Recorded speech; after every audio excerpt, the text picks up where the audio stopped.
Hi there YouTube, welcome to another US Marine Corps Bolt Action Army update. This is number 6 and I've managed to complete my 10-man infantry squad and another item in pretty much record time for me. Let's get straight into it. This is the third infantry squad that I've got in my unit in my army. And it's basically a 10-man unit. It's designed to basically go with the half track here, which I showed in my last update. So it's a 10-man squad, and it's a little bit different in the fact that it's actually got 3 bar gunners. So although it's a slightly smaller squad, it has got quite a bit of firepower. So let's get into it.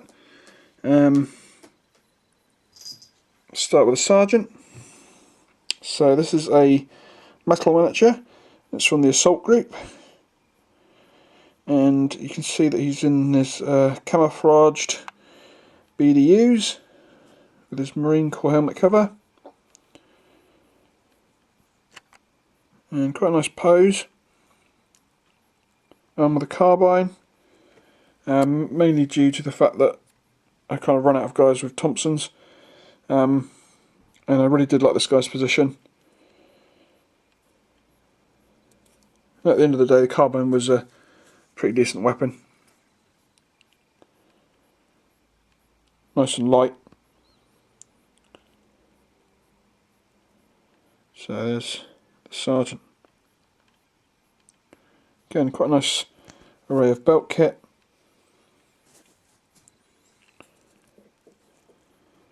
That's the sergeant. You can see I've given him a sand base to continue the sort of theme with the sort of grassland going to sort of mixed sand and dirt going to sand. So that's the sergeant. Next up I'll show you 3 riflemen. So start with him. This is another assault group miniature. Again a sand base. And again, all camouflage BDUs, and a Marine Corps helmet cover, of course. And you can see this guy's kind of crouching, taking cover. Again, a really nice pose. Something totally fluid and different from what you can get with the plastic miniatures. And also, for a set pose miniature, I always find them a lot easier to paint than sticking my plastic miniatures together and trying to paint them as a whole miniature. I tend to paint them and then stick the arms on separately. So that's the first rifleman. And the next one, again another assault group miniature. This unit's a little bit unique in the fact that 9 of the 10 men are actually all metal. You can see again this guy's all in camouflage BDUs and the standard Marine Corps helmet cover.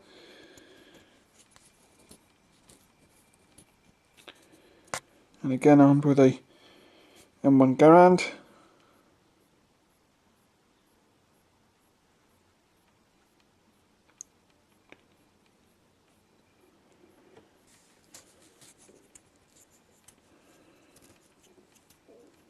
Okay, and next up the third rifleman. This guy's kind of advancing, and again he's in an all camouflaged BDU uniform. So I spent a lot of time doing camouflage uniforms this time around, which still kind of surprises me on how fast I managed to get this unit out.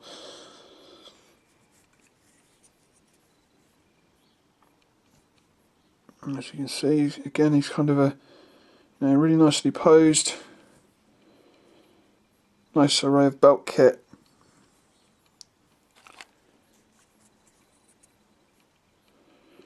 And you can see that this guy's actually carrying a knife rather than a bayonet.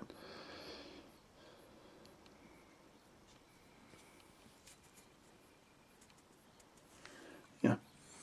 Okay, next up onto the bar teams.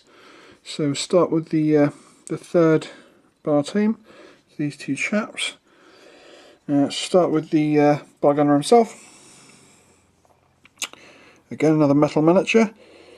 Sort of advancing. I decided to put him all in grains. And you can see he's got no helmet cover either.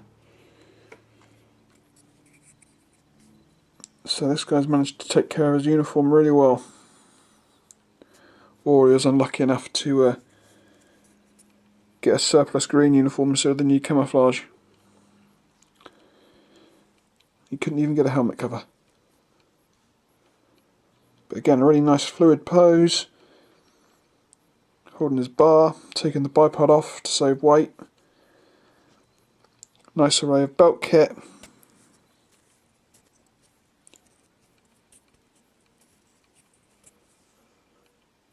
And quite a cool looking face too, facial expression.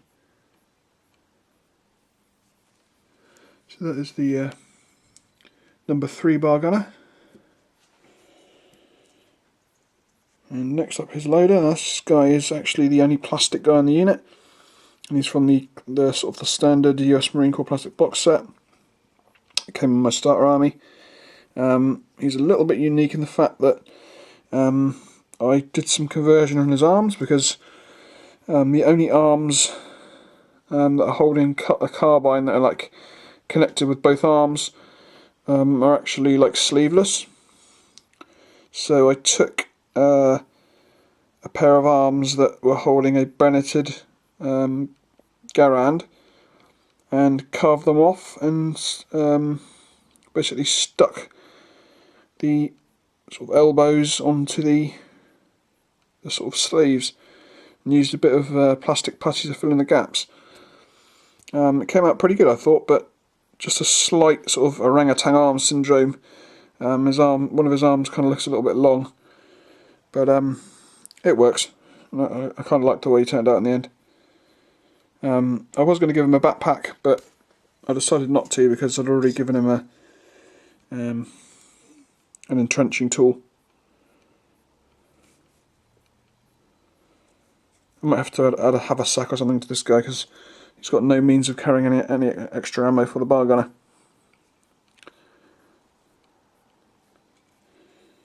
So that's the third bar team.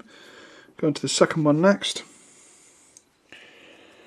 So here we go, and surprise surprise, another metal miniature from the assault group, and this guy is in a half and half combo of camouflage BDU trousers and green top and standard Marine Corps cover, helmet cover,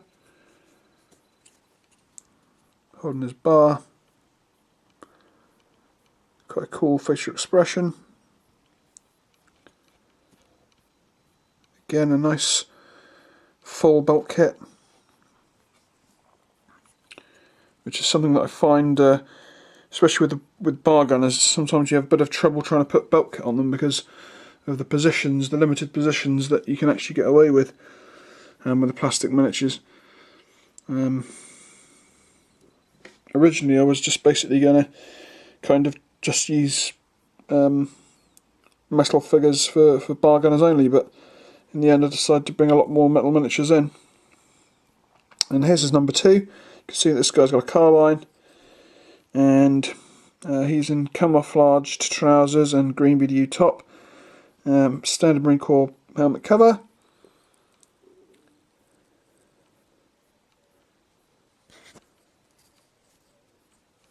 and you can see that this guy has a Japanese flag tucked into the back of his belt, which kind of came out pretty cool.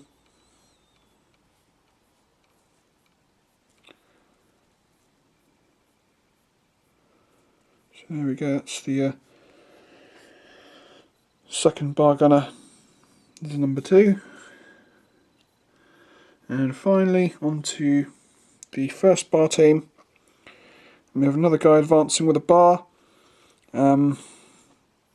This guy also is sporting the half and half look with camouflage trousers and green top, the standard Marine Corps helmet cover.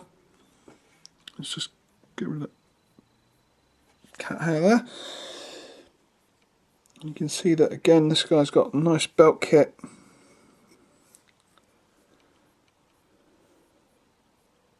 Again, another quite nice expression. And strangely, this guy has the old style long bayonet, which definitely won't fit on his bar. But then again, I suppose it's quite a nice hand-to-hand weapon.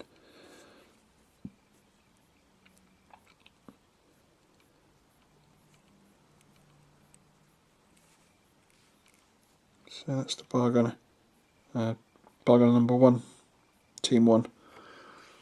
And then finally his loader, who for a change hasn't got a carbine. This guy decides to take firepower over weight, and he has an M1 Garand, and again another metal miniature. And you can see nice position, kind of taking cover or advancing cautiously. And he has he's kind of got the also half and half look, but the kind of the opposite way around. He's got the green trousers and the camouflage top, and of course the standard Marine Corps helmet cover.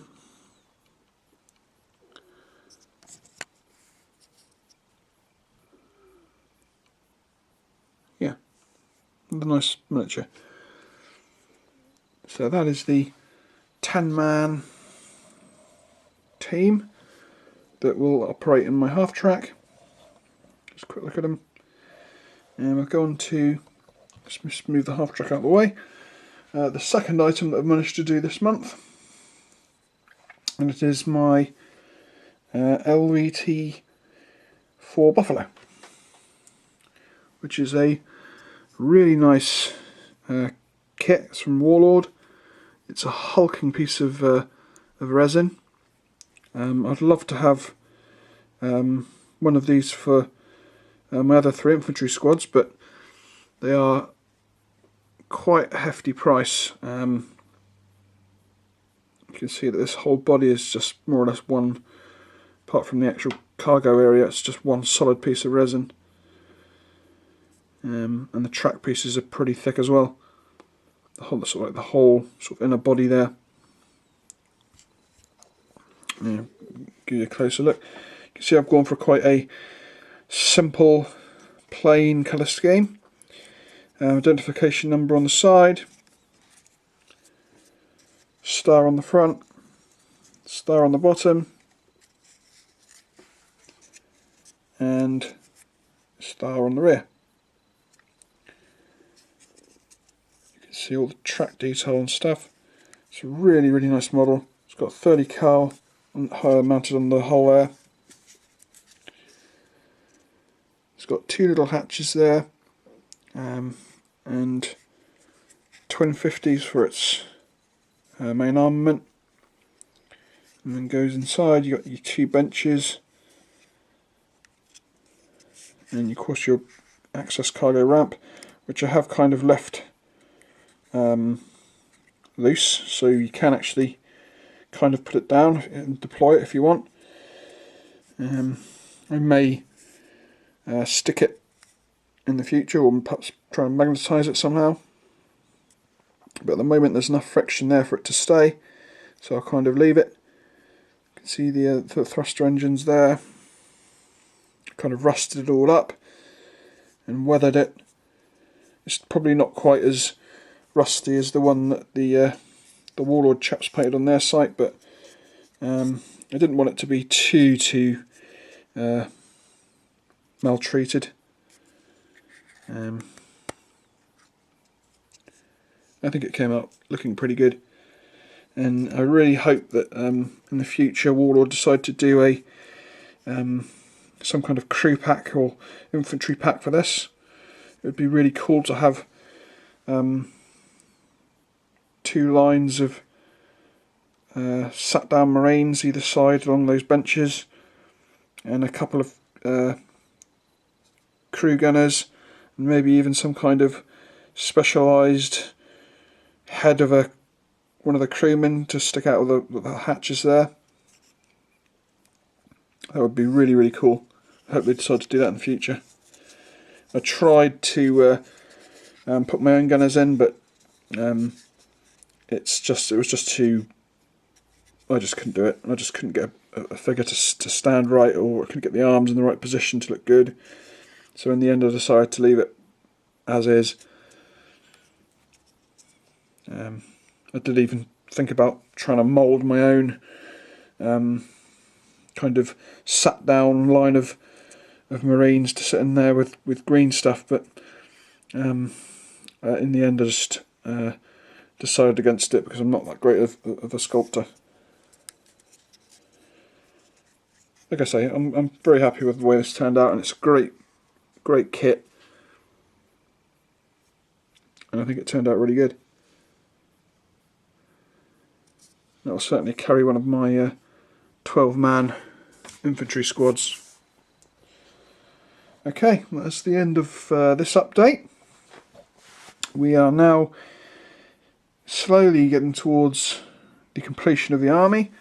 I literally have one more 12-man infantry squad, an M5 Stuart, and an M3 scout car that I'm going to add to this army.